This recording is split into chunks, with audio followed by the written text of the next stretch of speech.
अस्सलाम वालेकुम my dear students, उम्मीद है कि आप सब ठीक होंगे।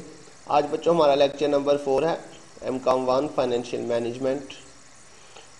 तो जी बच्चों, आज के लेक्चर के अंदर हम देखेंगे मिक्स स्ट्रीम की फ्यूचर और प्रेजेंट वैल्यू निकालना। तो लास्ट लेक्चर के अंदर भी बच्चों हमने यही टॉपिक डिस्कस किया था, लेकिन बच्चों आज के और कल वाले लेक्चर में सिर्फ एक पॉइंट का फ़र्क है। कल वाले लेक्चर में अगर आप देखें तो हमने यहाँ पे लिखा हुआ था बिगिनिंग ऑफ ईयर, लेकिन आज वाले क्वेश्चन में यहाँ पे लिखा हुआ जी एंड ऑफ ईयर। तो ये इसकी वजह से थोड़ा सा चेंज आएगा। बाकी सारी वर्किंग कैलकुलेशन उसी तरह से होगी, टेबल उसी तरह से आपने देखना है, लेकिन इसकी वजह से सिर्फ एन के अंदर जो है वो थोड़ा सा चेंज आएगा। तो हमने बच्चों इसके अंदर कैलकुलेट करनी है सेम। बच्चों मैंने वही क्वेश्चन लिया, वही सारा डाटा, सिर्फ यहाँ पे बिगिनिंग ऑफ ईयर की जगह पे एंड ऑफ ईयर लिखा। तो इसमें आपने फ्यूचर वैल्यू और प्रेजेंट वैल्यू निकालनी है बच्चों 10% के ऊपर। तो इसको करते हैं बच्चों सॉल्व। सबसे पहले हम इसकी जो है वो फ्यूचर वैल्यू निकालते हैं। तो यहाँ पे देखिए बच्चों एंड ऑफ ईयर लिखा हुआ है। बाकी सेम टेबल बच्चों कल की तरह हमने बनाया। यहाँ पे एन आ जाएगा, कैश फ्लो, फ्यूचर वैल्यू और इंटरेस्ट फैक्टर, और ये फ्यूचर वैल्यू। अच्छा बच्चों, फ्यूचर वैल्यू के अंदर हमने कहा था कि हमने उल्ट करके लिखना होता है। जैसे यहाँ पे 1 2 3 4 5 है, तो कल आपने देखा था हमने यहाँ पे 5 4 3 2 1 लिखा था। और प्रेजेंट वैल्यू के अंदर हमने सीधा लिखना होता है। ये 1 2 3 है, तो हमने भी जो है वो 0 1 2 3 लिखा था।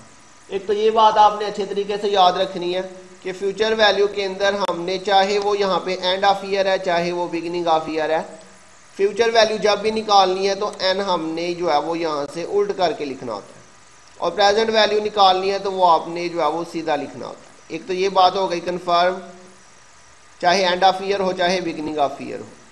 लेकिन बच्चों एंड ऑफ ईयर होगा, बिगिनिंग ऑफ ईयर में कल आपने देखा था कि हमने फ्यूचर वैल्यू निकालते वक्त ये 1 2 3 4 5 है, तो हमने यहाँ पे 5 4 3 2 1 से शुरू किया था। लेकिन बच्चों ये बात आपने अब याद रखनी है, अगर यहाँ पे एंड ऑफ ईयर हो, ये जो पेमेंट्स हो रही हैं ये कब हो रही हैं, एंड ऑफ ईयर के ऊपर, तो उस सूरत में आपने बच्चों यहाँ पे जो है ना वो एक वैल्यू कम करके लिखनी होगी। ये 1 2 3 4 5 है, तो आपने बच्चों ये 4 से शुरू करना होगा। 4 3 2 1 और एंड पे ये 0 आ जाएगा। समझ आ गई बच्चों? सिर्फ यही पॉइंट है जो आपने याद रखना है कि एंड ऑफ ईयर होगा तो फ्यूचर वैल्यू के अंदर जो भी यहाँ पे ईयर्स होंगे आपने उसको जब एक तो रिवर्स करके लिखना है, दूसरा जो है वो आपने एक कम करके लिखना है। सिर्फ ये इस पॉइंट की वजह से end of year, beginning of year होगा तो फिर आपने 5 से ही स्टार्ट करना है। क्लियर हो गया बच्चों? ये बस पॉइंट है याद रखने वाला। बाकी कैश फ्लोज आपने उसी तरह से लिखनी है। वर्किंग बच्चों बिल्कुल सेम वैसे ही होगी, 2000 4000 6000 8000 और 10,000। फैक्टर भी बच्चों वैसे ही जाके देखेंगे, लेकिन अब हमने 10% पे देखना है। कौन से साल में? ईयर 4 के अंदर हमने देखना है बच्चों 10%। ये 10% है और ये ईयर 4 है। ये 1 2 3 4 1.464, तो यह आ जाएगा 1.464। उसके बाद बच्चों नंबर 3 पे एन जो है वो आपने 3 पे देखना है।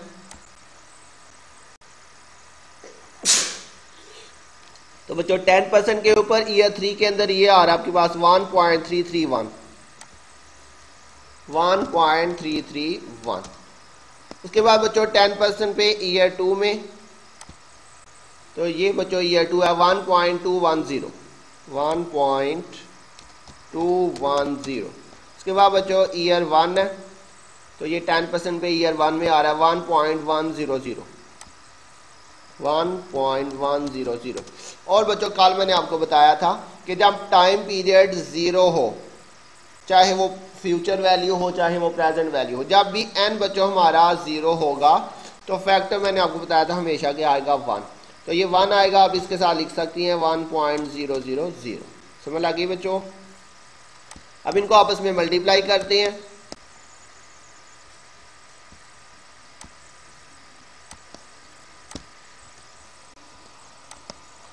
तो ये बच्चों में दिया हुआ जी 2000 मल्टीप्लाई बाय 1.464, तो ये आ जाएगा बच्चों 2928 2928। उसके बाद बच्चों नेक्स्ट है जी हमारे पास 4000 मल्टीप्लाई बाय करेंगे 1.331 के साथ, तो ये 5324। और उसके बाद बच्चों नेक्स्ट है जी हमारे पास 6000 मल्टीप्लाई बाय 1.210, तो ये आपके पास 7260, और ये बच्चों आपके पास आ जाएगा जी 8000 मल्टीप्लाई बाय 1.100, तो ये आपके पास 8800 आ रहा है बच्चों। और नेक्स्ट जो है वो 10,000 ही आएगा क्योंकि 1 के साथ मल्टीप्लाई करेंगे। अब इन सब का टोटल करते हैं बच्चों, हमारे पास क्या आ जाएगा जी 2928 प्लस 5324 प्लस 7260 प्लस 8800 और प्लस 10,000, तो ये आपके पास बच्चों 34,312 आ जाएगा। ये बच्चों आपके पास आ जाएगी जी फ्यूचर वैल्यू। ये हमने बच्चों फ्यूचर वैल्यू निकाल लिया है। अब हमने इसकी निकालनी है बच्चों प्रेजेंट वैल्यू। प्रेजेंट वैल्यू के अंदर बच्चों हमने कहा था हमने तरतीब से लिखना होता है, लेकिन कल हमने देखा था यहाँ पे बिगिनिंग ऑफ ईयर था तो हमने जो है वो 0 से स्टार्ट किया था। लेकिन प्रेजेंट वैल्यू के अंदर एंड ऑफ ईयर होगा तो हम बच्चों उसको तरतीब से ही लिखेंगे 1 2 3 4 5। तो बच्चों ये वाला बस इसमें चेंज आया, जो आपने याद रखना है कि प्रेजेंट वैल्यू के अंदर अगर एंड ऑफ ईयर होगा तो वो 1 से शुरू करेंगे और बिगिनिंग होगा तो 0 से शुरू करेंगे। और इसी तरह से फ्यूचर के अंदर बिगिनिंग होगा तो ये 5 से शुरू होगा और अगर एंड ऑफ ईयर है तो ये एक वैल्यू कम करके लिखनी है। तो ये अब आपको बच्चों याद रखना पड़ेगा, ये आपका याद करने का काम है, मैंने आपको समझा दिया है। तो याद रखना बच्चों आपका काम है, इसको आपने अच्छे तरीके से याद रखना है। तो कैश फ्लो बच्चों यही वाली आएंगी हमारे पास सेम। अब हमने बच्चों प्रेजेंट वैल्यू वाले टेबल में जाके जो है वो फैक्टर देखने हैं। ये हमारे पास फ्यूचर वैल्यू वाला टेबल था। नेक्स्ट हम देखेंगे बच्चों प्रेजेंट वैल्यू के टेबल में। तो प्रेजेंट वैल्यू के टेबल में बच्चों 10% पे हमने ये 1 से स्टार्ट करना है। 0.909 क्या जगह जी 0.909।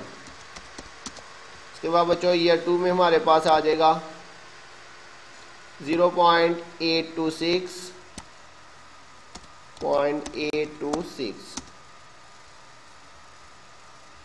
उसके बाद ईयर 3 में बच्चों आ जाएगा 0.751। और उसके बाद बच्चों आएगा हमारे पास ईयर 4 में 0.683। और उसके बाद बच्चों नेक्स्ट ईयर नंबर 5 में 0.621। अब इनको आपस में मल्टीप्लाई करते हैं बच्चों। 2000 मल्टीप्लाई बाय 0.909 यह आ जाएगा जी 1818। उसके बाद है बच्चों 4000 मल्टीप्लाई बाय 0.826 यह आ जाएगा 3304। उसके बाद बच्चों नेक्स्ट है जी 6000 मल्टीप्लाई बाय 0.751 क्या जगह जी 4506।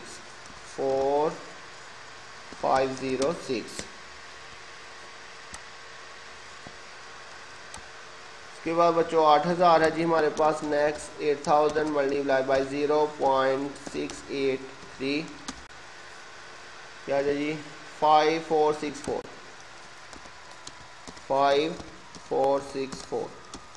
और उसके बाद बच्चों 10,000 मल्टीप्लाई बाय 0.621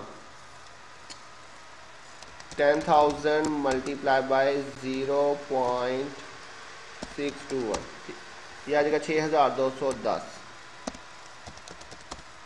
इसका टोटल करते हैं बच्चों हमारे पास 1818 प्लस 3304 जमा 4506 जमा 5464 और जमा 6210। ये आ गया जी 21310 21302 21302। ये बच्चों हमारे पास आ जाएगी प्रेजेंट वैल्यू। तो जी बच्चों, ये हमारा क्वेश्चन कंप्लीट हो गया। नेक्स्ट आपकी असाइनमेंट है, ये आपने जो है वो सॉल्व करके बच्चों मुझे सेंड कर देनी है। लेकिन बच्चों पिक्स लेके सेंड कीजिएगा और उसके ऊपर अपना नाम भी मेंशन कीजिएगा। पीडीएफ में नहीं आपने सेंड करनी, पिक्स आपने सेंड करनी है। तो उम्मीद है बच्चों मुझे आपको समझ आ गई होगी। सिर्फ ये पॉइंट जो याद रखने वाला है, एंड ऑफ ईयर और बिगिनिंग ऑफ ईयर। अगर किसी पॉइंट की बच्चों समझ नहीं आई तो बच्चों पूछ लीजिएगा। अपना ध्यान रखिएगा। इंशाल्लाह बहुत जल्द मिलेंगे नेक्स्ट लेक्चर के साथ। तब तक के लिए अल्लाह हाफिज़।